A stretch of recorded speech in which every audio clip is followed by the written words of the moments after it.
شباب ممكن يعني نروق المانجا ونهدي اللعب شويه.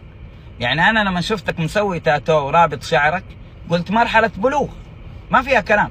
بعدين لما لبست سلاسل قلت بلوغ ومراهقه.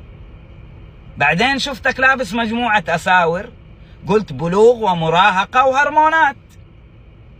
لكن تلبس خلخال لا، هنا ما يصير. هنا تستسلم واحنا لازم نتدخل. ما يصير كده يا اخوان.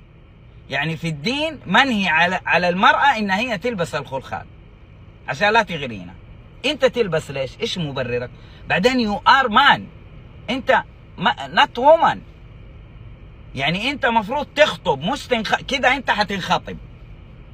واستسلموا يا عيال، استسلموا. ويعني فشلتونا. ترى الواحد كده صار يمشي في الشارع يداري وجهه من الحريم. ولا نطلع نغادر المجرة.